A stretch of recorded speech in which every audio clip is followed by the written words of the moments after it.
Então, vocês fizeram um estudo também que revelou aí algumas competências, as competências mais desejadas pelas empresas. Fizemos. Divertidíssimo. Foi bom? O que você viu disso aí? Divertidíssimo. Nós partimos da seguinte pergunta, né? Se o mundo mudou e a gente precisa de gente competente, o que significa ser competente no novo mundo? Hoje. Divertido, né? E aí, lógico, vestimos a nossa roupinha de ignorantes, né? Falei, eu não sei, então vou perguntar. Então, fomos perguntar para universidades, fomos perguntar para empresas, fomos perguntar para sites de vagas, fomos perguntar para todo mundo. Gente, o que estão procurando aí, né? O que as empresas estão trazendo? Então, foi interessante. A gente conseguiu... Nossa, deu 200 e cacetada lá. Depois, a gente pode olhar os números exatos. Mas espremeu, saiu em 45. 45 competências que estão sendo procuradas nos processos de...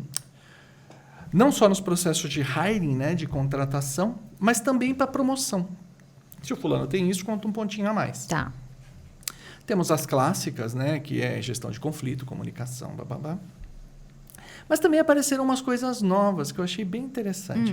Apareceram os hackings, né? 2 deles são muito evidentes, que é o hacking de cultura, o cultural hacking, e o hacking de crescimento, o growth hacking. Esses 2 eram novidades no processo, né?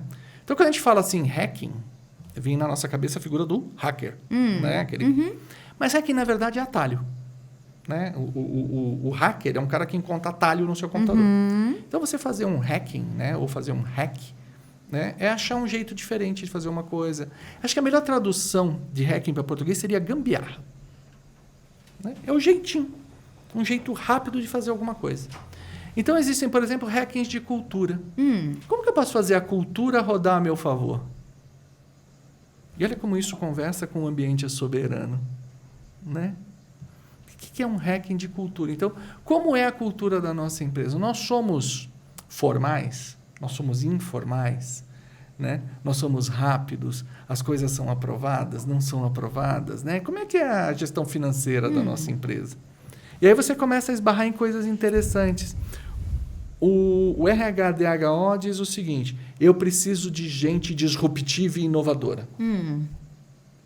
E a área de finanças diz, ninguém corre risco aqui. Não. Então, qual é o hacking do meio do caminho? Eu preciso de gente propositiva. Que é gente que tem a ideia legal, mas que propõe dentro dos canais adequados. Percebe que é diferente? Mas precisa fazer uma leitura muito correta da empresa, né? Precisa ter uma autovisualização grande aí. Na verdade, é papel do DHO traduzir essa competência no texto específico. Então, em vez de dizer que eu quero um cara disruptivo, que tem ideias brilhantes e bababá, não. Eu quero uma pessoa propositiva, que encontre, que apresente dentro dos canais para ser aprovado. É simples, né? É só traduzir adequadamente, para não deixar a fantasia correr. Você sabe que os olhos não vê, a paranoia inventa, né? Então, a gente tem que criar esse ambiente. Então, o hacking de cultura ele é muito isso. Como é que dentro da cultura da empresa eu consigo andar? Né? Porque, mas quer dizer que a cultura não muda? Não, a cultura muda sim. Mas para mudar a cultura, você tem que estar com a tua cordinha amarrada muito lá em cima. Ou no acionista principal, ou no CEO, alguém que banque e fala, não, pode fazer que eu estou mandando. Né? E mesmo assim para fazer pequeno. Vamos testar num ambiente controlado. Claro. Vamos ver se esse negócio vira aqui dentro. Né? Então, são coisas que precisa tomar muito cuidado. Então, esse hacking de cultura, ele me pareceu bastante interessante. E tem o hacking de crescimento. E aí, volta um pouquinho no que a gente estava falando, né? Quando a gente fala de crescimento, o growth hacking, ele nasceu do conceito das startups. Como crescer rápido, né? Crescer e multiplicar. Como é que a contabilidade cresce rápido, então? Uma pergunta boa, né? Como é que a controladoria cresce rápido? Como é que o jurídico cresce rápido? Quer dizer que estas pessoas das áreas meio e área de suporte não têm direito a ter growth hacking? Aí você vai, analisa e fala, growth não é só crescer. Também tem uma tradução que é desenvolver. Aí é legal. Como é que eu desenvolvo o meu trabalho? Para que ele custe menos, para que ele seja mais eficiente, para que ele melhore e tal. Então, esse processo de tradução, essa pesquisa nossa, ela está muito ligada a isso. Não é só elencar. Também é entender. O que a gente está querendo dizer com isso? Como é que eu aplico na minha realidade? Essa tradução que eu vejo que poucas pessoas, poucas empresas ainda conseguem fazer de forma que chegue aos níveis operacionais de uma linguagem factível.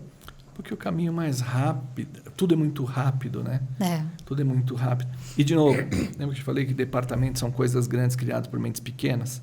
Né? A gente tem que ser multifacetado.